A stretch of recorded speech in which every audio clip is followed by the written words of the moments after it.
అందరికీ నమస్కారం. శ్రీ ఎల్లమ్మ తల్లి జ్యోతిష్యాలయం ప్రేమ, పెళ్లి, ఉద్యోగం, వ్యాపారం, ప్రేమించిన వారు దూరం అవ్వడం, అత్తాకోడల మధ్య మనస్పర్ధలు, కుటుంబ సమస్యలు, ఆర్థిక సమస్యలు ఇలాంటివి ఎవరికైనా సరే ఎలాంటి సమస్యకైనా కానీ పూజల రూపంగా కానీ, పరిహార మార్గంగా కానీ ఒక మంచి పరిష్కారాన్ని అయితే తెలియజేస్తారండి గురువుగారు. వారి ఫోన్ నంబర్ 9030985098. ఈరోజు వీడియోలో తులారాశి వారికి 23, 24 వరకు వీరింట్లో నుండి అయితే ఒక శక్తి బయటకు వెళ్ళిపోబోతుందండి. మరి దాని గురించి పూర్తి వివరణ ఈరోజు వీడియోలో తెలుసుకుందాం. అంతకన్నా ముందు మన ఛానల్ ఎవరైనా కొత్తగా చూస్తున్నట్లయితే ఛానల్ను సబ్స్క్రైబ్ చేసుకోండి. అలాగే తప్పకుండా వీడియోకి అయితే లైక్ చేసి సపోర్ట్ చేయడం మాత్రం మర్చిపోకండి. తులారాశి వారికి 23, 24 వరకు జరిగేది తెలిస్తే తప్పకుండా ఆశ్చర్యపోతారు. అలాగే ఒక శక్తి మీ ఇంట్లో నుండి అయితే బయటకు వెళ్ళిపోబోతుంది. ఆ వివరణ అంతా కూడా ఈరోజు వీడియోలో తెలుసుకుందామండి. తులారాశి వారికి సాధారణంగా అంటే వీరి లైఫ్‌లో ఎప్పుడూ కూడా అంటే ఏదో ఒక విధంగా కష్టాలు లేదంటే సమస్యలు ఎక్కువగా ఉంటూ ఉంటాయి. అయితే నమ్మిన వ్యక్తుల వలన దారుణంగా మోసపోయేటటువంటి అవకాశాలు కూడా వీరికి ఎక్కువగా కనిపిస్తున్నాయి. కాబట్టి అధికంగా అయితే ఎవరిని కూడా నమ్మకండి. మీ తోటి స్నేహాలు చేసేవారు కూడా అంటే కొంతమంది ఉన్నారు. అవసరం తీరిన తర్వాత మిమ్మల్ని దూరం పెట్టే వ్యక్తులు కూడా ఉన్నారు. కాబట్టి మీ లైఫ్‌లో ఏదో ఒకటి సంఘటన అయితే జరుగుతూ ఉంటుంది. కాబట్టి ఎవరిని ఎంతలో ఉంచాలో అంతలో ఉంచండి. ఎంత నమ్మాలో అంతే నమ్మండి. అలాగే మీ తర్వాత అంటే మిమ్మల్ని దూరం చేసుకునేటటువంటి అవకాశాలు అంటే మీరు ఎవరినైతే నమ్ముతారో వారే మిమ్మల్ని నిట్ట నిలువుగా ముంచేస్తారు. కాబట్టి అలాంటి వారిని దగ్గరకు రానివ్వకుండా జాగ్రత్త పడండి. ఇక మీరు హెల్ప్ చేస్తారు. ఆ తర్వాత ఏంటంటే గనక ఆ హెల్ప్‌ని తీసుకొని మిమ్మల్ని మర్చిపోతారు. అంటే మీరు అన్నట్లుగా మీరేంటి అన్నట్లుగా ప్రవర్తిస్తారనమాట. కొంతమంది కొంతమంది మీకు అన్ని విధాలుగా చేదోడు వాదోడుగా ఉన్నట్లుగా అనిపిస్తారు. కానీ మిమ్మల్ని అయితే తప్పకుండా దూరం పెట్టేస్తారనమాట. అంటే మీతో అవసరం తీరిపోయిన తర్వాత మీరెంత అన్నట్లుగా ఉంటారు. వారి ఆలోచన విధానం పూర్తి వ్యతిరేకంగా ఉంటుంది. కాబట్టి అలాంటి వారిని కాస్త జాగ్రత్తగా కనిపెట్టుకొని ఉండండి. అలాగే మీరు చేసేటటువంటి పని మాత్రం అంటే మీరు కష్టపడుతూ ఉంటారండి. అలానే కాకుండా ఏంటంటే మీరు అంటే ఫస్ట్ నుంచి కూడా మీరు ఏదైనా ఒక పని ఎంచుకున్నారంటే ఆ పనిని పూర్తి చేసిన దాకా వదిలిపెట్టరనమాట.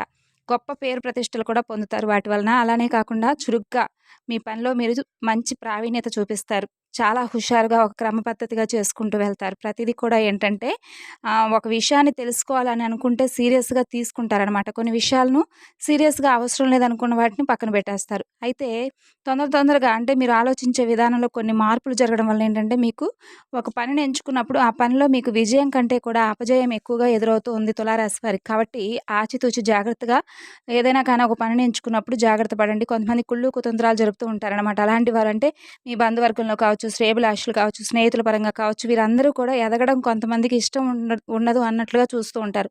అలాంటి వారిని ఒక జాగ్రత్తగా కనిపెట్టి చూసుకోండి. తర్వాత ముఖ్యంగా చూసుకున్నట్లయితే 23, 24, 25 ముఖ్యంగా ఈ 3 రోజులు కూడా మీ ఇంట్లో నుండి ఒక శక్తి అయితే బయటకు వెళ్ళిపోబోతుంది. మిమ్మల్ని ఆ శక్తి కూడా దూరం చేయబోతుంది. అంటే మిమ్మల్ని ఏదైతే కొన్ని పనులు కాకుండా ఉంటాయో ఆ పనుల వలన మీకు ఏదైతే ఇబ్బందులు ఎదుర్కొంటూ ఉంటున్నారో అవన్నీ కూడా పూర్తిగా మీకు అనుకూలంగా మారడానికి ఈ శక్తి అయితే అన్ని విధాలుగా సహాయపడేటటువంటి అవకాశాలు కనిపిస్తున్నాయి. అయితే మీరు దేని గురించి అయితే అంటే గొప్ప పేరు ప్రతిష్టను పొందాలని, సంఘంలో మంచి గౌరవాన్ని దక్కించుకోవాలని చేసేటటువంటి ప్రయత్నాలన్నీ కూడా పూర్తిగా అనుకూలంగా ఉంటాయి 2 రోజులు. అలాగే మీకు అనుకూలంగా కలిసొచ్చే రోజు మంగళవారం అని చెప్పుకోవచ్చండి. మంగళవారం రోజున మీకు పూర్తిగా అనుకూలంగా ఉంటుంది. అలాగే మీకు ఇంకాస్త ఎక్కువగా అంటే మంచిగా ప్రయోజనంగా ఉండాలనేటటువంటి రోజు మీరు కావాలనుకుంటే తప్పకుండా శనివారం నాడు కూడా మీకు బాగా కలిసొస్తుందండి. కాబట్టి శనివారం నాడు మీరు వెంకటేశ్వర స్వామి ఆలయానికి వెళ్ళి స్వామివారిని సందర్శించుకొని చక్కగా స్వామివారికి ఇష్టమైనటువంటి తులసి మాలను లేదంటే స్వామివారికి ఇంకేదైనా అంటే ప్రీతికరంగా ఉండేటటువంటి వస్తువులను స్వామివారికి సమర్పించడం, ఇలా స్వామివారి చుట్టూ ప్రదక్షిణలు చేయడం ఇలాంటివి చేసుకోండి. చాలా మంచిగా అంతా అదృష్టంగా కలిసొచ్చేటటువంటి అవకాశాలు కనిపిస్తున్నాయి. అలాగే మీకు దైవారాధన కూడా ఎక్కువగా చేయడం వల్ల ఏంటంటే అండి మీకున్నటువంటి ప్రతికూల అంటే కొన్ని పనులు చేస్తూ ఉంటారు కదా కొంతమంది. అంటే మీకు వ్యతిరేకంగా చేసేటటువంటి వారు కూడా మీకు అనుకూలంగా మారిపోతారనమాట. అలాగే రాజకీయ నాయకుల పరంగా, సాఫ్ట్‌వేర్ల పరంగా బ్రహ్మాండంగా అనుకూలించేటటువంటి రోజులు ఈ 2 రోజులు. అలాగేనండి పనులు కూడా కొంచెం స్లోగా అయినప్పటికీ మీకు తప్పకుండా దాంట్లో అయితే పర్వాలేదండి. అంటే మంచిగా లాభంగా ఉంటుంది పనులు అన్నీ కూడా మీకు విజయాలే కనిపిస్తున్నాయి ఈ 2 రోజులు. అలాగే భార్యాభర్తల పరంగా చాలా చక్కగా సఖ్యతగా ఉండబోతున్నారు. అయితే కొంచెం అనారోగ్యం అనేది తొలగిపోతుంది. అలాగే మీ తల్లిదండ్రుల సపోర్ట్ అయితే మీకు చాలా ఎక్కువగా కనిపిస్తుంది. కాబట్టి ప్రతిదీ కూడా ఏంటంటే మీరు మిమ్మల్ని ఎంకరేజ్ చేస్తూ ఉండేవారిని ఎవరైతే మిమ్మల్ని ఎంకరేజ్ చేస్తూ ఉంటారో వారందరూ కూడా మీకు చక్కగా శ్రేయోభిలాషులుగా ఉంటూ ఉంటారు. కానీ కొంతమంది ఏంటంటే మీరు చేసే పని చూసి చక్కగా మిమ్మల్ని అభినందిస్తూ ఉంటారు. కొంతమంది ఏంటంటే మీరు చేసే పనిని ఏ విధంగా మిమ్మల్ని ఆ పని నుండి డైవర్ట్ చేయాలని చూస్తూ ఉంటారు. కాబట్టి అలాంటి పనులు కొంచెం జాగ్రత్తగా కనిపెట్టుకోండి. ఎవరి సలహాలు కూడా పాటించకండి. మీ పని మీరు చేసుకుంటూ పర్ఫెక్ట్‌గా ఉండండి. అలాగే వ్యాపారాల్లో అయితే మీకు చాలా ఎక్కువగా మంచి లాభం కనిపిస్తుంది. ఎక్కడా కూడా ఎలాంటి ఇబ్బందులైతే కనిపించడం లేదు. ముఖ్యంగా 23వ తేదీన బ్రహ్మాండంగా కలిసి రాబోతుంది. అంటే బ్రహ్మాండంగా అంటే ఎవరైతే ఉద్యోగపరంగా సెట్ చేస్తూ ఉంటారు కదా! అలాంటి వారికి ఇంటర్వ్యూలు పాస్ అయ్యేటటువంటి అవకాశాలు కనిపిస్తున్నాయి. మంచి ఉద్యోగం వచ్చేటటువంటి అవకాశాలు కూడా కనిపిస్తున్నాయి. అలాగే సంతానానికి సంబంధించినటువంటి మంచి మంచి గుడ్ న్యూస్‌లు కూడా వినేటటువంటి అవకాశాలు కనిపిస్తున్నాయండి. అలాగే 23వ తేదీ నుండి 24, 25 వరకు కూడా మీకు మంచి వార్తలు వినేటటువంటి అవకాశాలైతే స్పష్టంగా కనిపిస్తున్నాయి. ఒక రకంగా చెప్పాలంటే కూడా ఎక్కడ ఎలాంటికి అంటే అనుకూలంగా ఉండేటటువంటి రోజులే కానీ ప్రతికూలంగా మీకైతే ఎక్కడ కనిపించడం లేదు. అలాగే సంతోషం అనేది కలుగుతుందనమాట. ఇక ఉద్యోగంలో అయితే మంచి ఉద్యోగ ప్రాప్తి కలగబోతుంది. మంచి గుడ్ న్యూస్‌లు వినేటటువంటి అవకాశాలు రాబోతున్నాయి. ప్రమోషన్స్ వచ్చేటటువంటి అవకాశం ఉంది. అలాగే జీతాలు పెరిగేటటువంటి అవకాశాలు కనిపిస్తున్నాయి. వృత్తి ఉద్యోగాల్లో మంచి లాభం అయితే కలుగుతుందనమాట. కాబట్టి గుర్తుపెట్టుకోండి, దైవారాధన ఎక్కువ చేసుకుంటూ ఉండండి. ఇంకా మంచిది. చాలా అంటే చాలా మంచి రిజల్ట్స్ పొందేటటువంటి అవకాశాలైతే మీ 3 రోజుల్లో మీరు చూడగలుగుతారు. అయితే తులారాశి వారందరికీ జరుగుతుందా అంటే కొంతమందికైతే గొడవలు జరిగేటటువంటి అవకాశాలు కనిపిస్తున్నాయి. కొంతమందికైతే విభేదాలు వచ్చేటటువంటి అవకాశాలు కూడా కనిపిస్తున్నాయండి. కాబట్టి ఒకవేళ ఎవరైనా మీకు కావాలని చెప్పి మిమ్మల్ని కల్పించుకునే పని కట్టుకొని మరి మీతో ఎవరైనా గొడవకు దిగాలనుకుంటే మాత్రం వారిని కొంచెం దూరం పెట్టుకోండి. చిన్న చిన్న సమస్యలైతే ఉన్నాయండి. అవేం పెద్దగా మిమ్మల్ని బాధించేటటువంటి సమస్యలు కూడా కావు. కాబట్టి వాటి గురించి పట్టించుకోని అవసరం లేదు. ఇక 23వ తేదీన మీకు ఎక్కువగా బాగా కలిసొస్తుందని చెప్పాను కాబట్టి ఆ రోజున ఎక్కువగా మీరైతే దైవారాధన చేసుకోండి.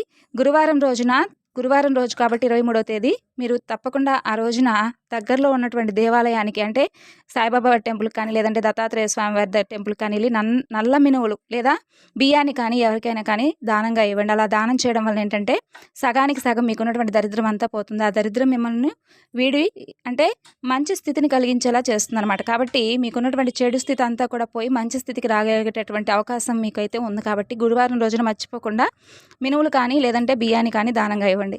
అందులో కొంచెం మీకు ఇంకాస్త లాభదాయకంగా ఉండడం అనేది ప్రతీదీ కూడా ఏంటంటే మీ కళ్ళతో మీరు చూసినట్లుగా కనిపిస్తుందనమాట. అంటే మీకు మీరుగా ఆనందపడిపోవడం జరుగుతుంది. అలాగే మీకు అనుమానం రావచ్చు. అంటే బియ్యం కానీ, మినుములు కానీ ఎంత ఇస్తే మంచిది అనేది ఏం పెట్టుకోకండి. ఎందుకంటే మీ స్తోమతను బట్టి మీరైతే చక్కగా దానం చేసుకోవచ్చు. అయితే మీకు ముఖ్యంగా చాలా మంచి సమయం కాబట్టి మీకు ఏదైతే అంటే ప్రతికూలంగా ఉండేటటువంటి సంఘటనలన్నీ కూడా అనుకూలంగా జరుగుతాయి కాబట్టి మీకు అనుకూలంగా ఉండేటటువంటి ఈ సమయాన్ని మీరు ఎక్కువగా కేటాయించుకొని ఉపయోగించుకోవాలనమాట. అంటే ఇప్పుడు మనకు ఈరోజు మంచిగా ఉంటుంది, రేపు మంచిగా ఉండకపోయిందనుకోండి, బాగున్నప్పుడు మనకు అనిపిస్తుంది ఈరోజు బాగుంది అని చెప్పి మన మనసుకు అనిపిస్తుంది కదా! అలా అనుకున్నప్పుడు ఏంటంటే మీకు మంచి పనులు చేసేందుకు ఎక్కువగా మీకు మీరుగా అనుకోవాలనమాట. ఈరోజు ఏదో ఒక మంచి పని చేస్తే దానికి మనకి ఏదో ఒక ఈరోజు కాకపోయినా రేపైనా దానికి మంచిగా దానికి తగినటువంటి లాభం భగవంతుడు ఇస్తాడని చెప్పేసేటటువంటి మనస్తత్వంతో ఏదో ఒక మంచి పని అయితే చేయాలి.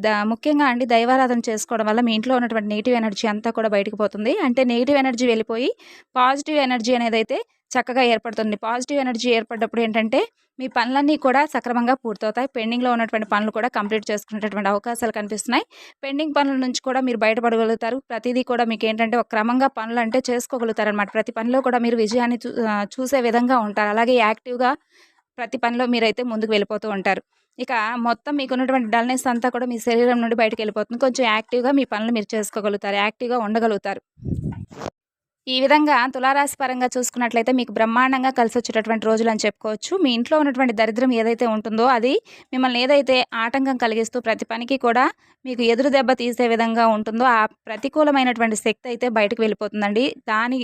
అదేంటంటే దాని వలన మీకు ఎంతగా అయితే పనులన్నీ వెనకబడుతూ ఉన్నాయి. అంటే మీరింట్లో ఎదుర్కొనేటటువంటి ప్రతికూలమైనటువంటి సంఘటనలు ఉంటాయి కదా! అంటే మీకు కలిసి రాకుండా ఉండడం కానీ, లేదంటే మీ పనిలో మీరు వెనకబడుతూ ఉండడం అలాంటివి మీకు అట్లాగే తెలిసిపోతుంటాయి అనమాట. అలాంటివన్నీ కూడా మీ ఇంట్లో ఉన్నటువంటి ఒక నెగిటివ్ ఎనర్జీ బయటికి వెళ్ళిపోవడం వలన మీకు అంతా కూడా కలిసొస్తుంది. అది ఎలా వెళ్ళిపోతుంది అంటే మీరు చేసుకునేటటువంటి దైవారాధన, ముఖ్యంగా ఇంట్లో దీపారాధన ఉదయం, సాయంత్రం చక్కగా దీపారాధన చేసుకుంటూ ఉండండి. మీ ఇంట్లో ఉన్నటువంటి నెగిటివ్ ఎనర్జీ ఏదైతే ఉందో అది బయటకు వెళ్ళిపోయి మీకు అంతా కూడా అనుకూలంగా మంచిగా ఒక పాజిటివ్ ఎనర్జీ లాగా మీకైతే అన్ని విధాలుగా బాగుంటుంది. తులారాశి వారికి సంబంధించినటువంటి ఇన్ఫర్మేషన్ మీకు నచ్చింది అనుకుంటున్నాను. నచ్చితే తప్పకుండా మరి కొంతమందికి షేర్ చేయండి. మరొక చక్కని వివరణతో మరలా కలుసుకుందాం. అంతవరకు నమస్కారం. Thanks for watching.